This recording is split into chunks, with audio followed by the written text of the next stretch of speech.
درود دوستان، مرسی که اسرار جادوگر رو میبینید و میشنوید. خب امشب یه بحث خیلی جذاب و جالب و فوق‌العاده داریم درباره موجودات ماورایی، جنها، غیر ارگانیک ها و تسخیر انسان.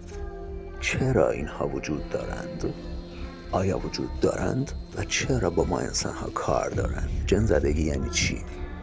همین ها رو علمی و روشن با هم دیگه گوش میکنیم. هستم در خدمتتون، گوش بدیم.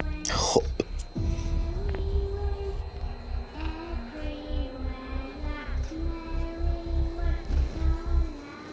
پس رو شروع کنیم تا دوستان هم به جمعمون اضافه بشن. بله، خیلی هم عالی. منم دوباره مجددا یه سلامی عرض کنم خدمت دوستان گل خودم و عزیزانی که در واقع افتخار دادن و امشب در کنار ما هستن.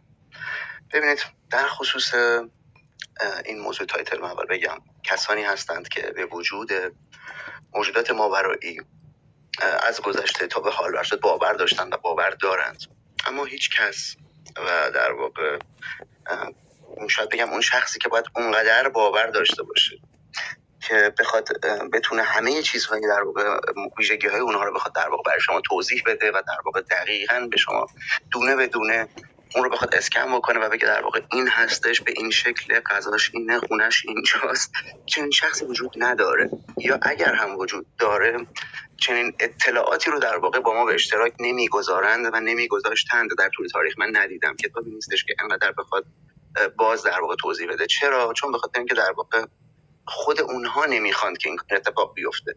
یعنی در واقع مثل میمونه که الان شما میگم بخوایم ما من خودم شما میخوام من یک در واقع نمونه از انسان باشم و موجودات دیگر حالا انسان نباشم. وقتی من نمیخوام، خب اون موجودات دیگه نمیتونن از من اطلاعاتی رو در واقع در اون زمین خیلی به دست بیارن.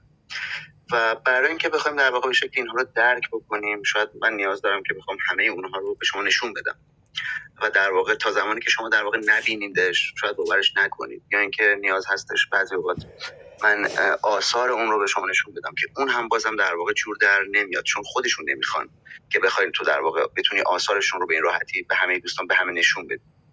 اون چیزی که میمونه احساس میکنم تجربیات هستش، برمیگرده به چیزهایی که در واقع اتفاقاتی که برای آدم‌های مختلف در کل این دنیا در واقع به صورت یک سری از داستان‌ها، شباهت‌های زیادی که در واقع داستانشون داره، خاطراتشون داره، چنین چیزی وجود داره. یعنی ما در واقع برای درک این قضیه باید نگاه کنیم به خاطرات افرادی رو که چه خواسته چه ناخواسته با این موجودات روبرو شدن رو در واقع باید درباره‌اش صحبت کنیم. موجوداتی که به صورت من میگم جن در زبان عربی بار صحبت کردیم، یعنی در واقع پوشیده شده از چشم ما انسان‌ها. مدل‌های مختلفی داره، مثل ما انسان‌ها که در واقع مدل‌های مختلفی داریم. همونطور که ما سیاه‌پوست داریم، سفیدپوست داریم، قد بلند داریم، قد کوتاه داریم، انسان‌های کوتوله داریم و خیلی چیزهای دیگه. ما خیلی دانشمون درباره خود انسان‌ها هم کمه. ما در خصوص دی ان ای و آر ان ای بسیار دانشمون کمه. تا زمانی که ژنتیک در 1900 فکر می‌کنم در اوایل قرن 20 شروع کرد به دادن یک سری از اطلاعات در خصوص در واقع وراثت و در واقع مسیرهای وراثتی و حالا بعد چیزهایی که هم به شکل این و در واقع در تایپ های مختلف ژنتیک صحبت کرده که بهش میگن ژنوتیپ و چیزهای مثل این. پس ما خیلی سخته بخوایم درباره چنین مسائلی، موجوداتی که اصلا به هیچ وجه وجودشون، کالبدشون انسانی نیستش و فیزیکی نیستش، بخوایم خیلی راحت صحبت بکنیم. اون چیزی که من میتونم بهتون بگم اینه که توانایی خاصی که دارن این هستش که میتونن با ذهن همه ما انسان ها بازی بکنند. الان فکر میکنم یه چیزی حدود 50 کم تعداد 160 خورده فکر میکنم، یعنی تقریبا حدود 60 سال هستش که ما هیپنوتیزم رو به عنوان در واقع یکی از علوم در واقع مکمل میشناسیم. از هیپنوتیزم میشه استفاده کردش برای در واقع درمان یک سری از بیماری‌های در واقع روانی و ذهنی. موجوداتی که شما میشناسید این موجودات چون فیزیک ندارن نمیتونن به صورت فیزیکی به شما آسیب بزنن. هیچ جنی نمیتونه به این شکل شما رو بکشه، چون نمیتونه چاقو رو بگیره تو دستش و در واقع پرو کنه تو شکم شما، یا تفنگی رو بگیره به شما شلیک بکنه. به هیچ وجه. با هیپنوتیزم کردن شما میتونه کاری بکنه شما خودتون رو بکشید یا افراد دیگری رو بکشید. از اونجایی که بس هیپنوتیزم رو کردن رو صحبت کردیم، پس میتونن چیزی رو به شما نشون بدن که خودشون میخوان. هیچ جنی رو هیچ انسانی به شکل کاملا درست ندیده به هیچ وجه. ما هیچ وقت هیچ توضیح یک در واقع به یک چجوری بگم یک مشخصی که همه ما بگیم در واقع اینها به این شکل هستن همشون، چنین چیزی ما نداریم. اما در خصوص در واقع شکل اونها، ظاهر اونها، یک سری از در واقع شباهت ها وجود داره، یک سری صحبت ها هستش که به طور مثال من میگم پاهای اونها دچار دارای پره هایی هستش که در واقع این پره ها انگشتان اونها رو به هم وصل میکنه. حالا بعضی میگن سوم هستش، بگذاریم ماهی رو که نمی‌فهمم نه ماهی رو نمی‌فهمم و اردک مختلف داره مثلا ماهی باشه. یک سری از چیزهای دیگه هم هستند که شبیه این هستن، یا مثلا به طور مثال از مردمایی که چشمشون میگن عمودی هستش، گربه هم مردمایی که چشمش عمودی هستش و تمام موجوداتی که در واقع به صورت کلی میتونن شما رو هیپنوتیزم بکنن، انسان‌هایی که میتونن شما رو هیپنوتیزم بکنن، میتونن کاری بکنن با ذهنتون که شما اون چیزی رو که در واقع شاید باید ببینید رو نبینید. چرا؟ چون میتونن بازی بکنن با ذهن شما رو بترسونن از این طریق، یا در واقع شما رو جذب بکنن، شما رو عاشق بکنن و به طور کلی تمام توانایی‌های اینها این هست در واقع نفوذ به ذهن شماست. کل کار که اینها انجام میدن و به خاطر اینکه خودشون کاربرد فیزیکی انسانی ندارن و دوست دارن در این دنیا تاثیرگذاری داشته باشن، پس نیاز دارن به کاربرد فیزیکی. این مسئله رو ما بارها با هم صحبت کردیم. در مسیحیت، حالا مسیحا بهتر میتونن از من صحبت بکنن، ما چیزی به اسم جن نداریم. در مسیحیت یک موجود مجزایی که در واقع میخواد معذرت مثال یک خودش شما زامبی رو که نمیفرمایید. شما میتونی یه مقدار تحمل بکنی و صبر بکنی، من توضیح بدم. در غیر این صورت میتونی در واقع حالا نمیدونم یه کار وایسی دونه نوبتت که شدش میتونی در واقع این صحبت رو بپرسین، سوالات بپرسین.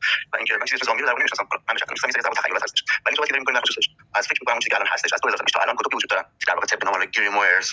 کتابای گریمویرز کتابایی هستن که در واقع مبحث جن شناسی، شیطان شناسی و در واقع تاثیرات اونها بر روی انسان توضیح دادن.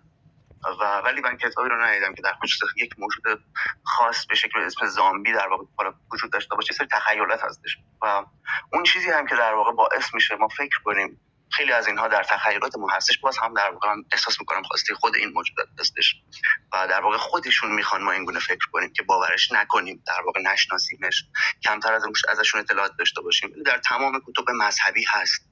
زمانی که در واقع ما میگیم در کتب مذهبی مقدس، حالا من میگم از تنخ شما بگیرید تا در واقع قرآن و حالا عهد عتیق، عهد جدید و تمام کتبی که هستش، از موجودات و در واقع نیروهایی صحبت شده که توانایی ورود به بعد انسانی رو دارن و در واقع تاثیر میذارن در بعد انسانی ما.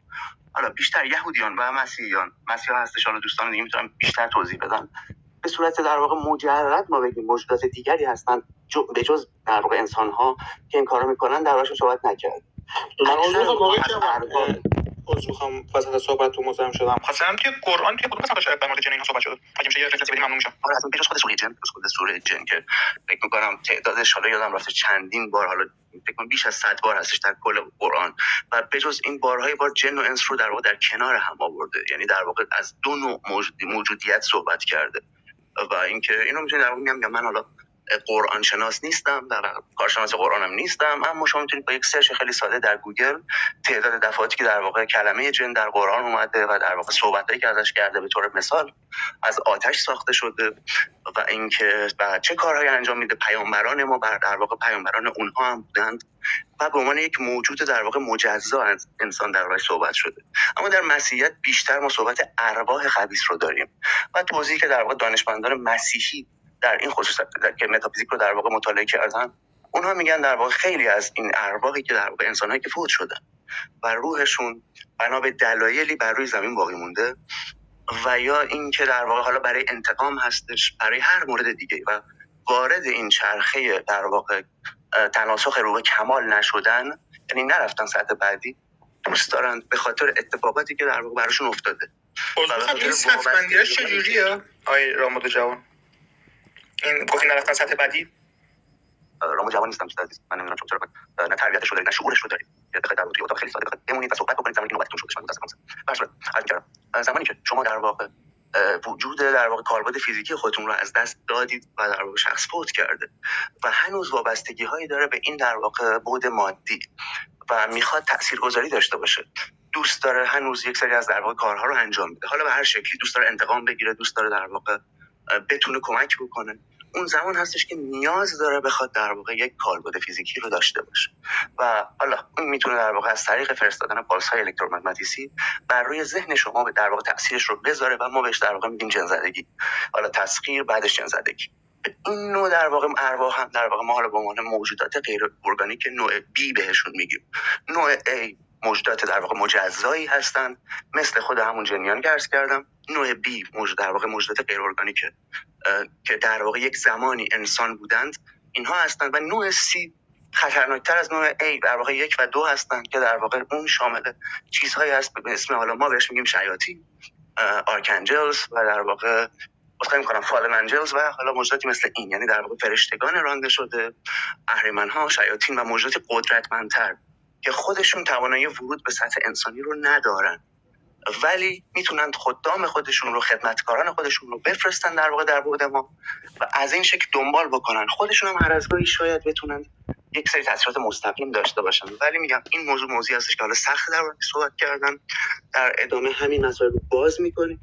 این یک توضیح خیلی کلی هستش که درباره میگم جن، ارواح خبیث و حالا شیاطین در علوم در واقع میتونم بگم اسلامی، در علوم مسیحی و در متافیزیک وجود داره. این توضیحات کلیش هستش.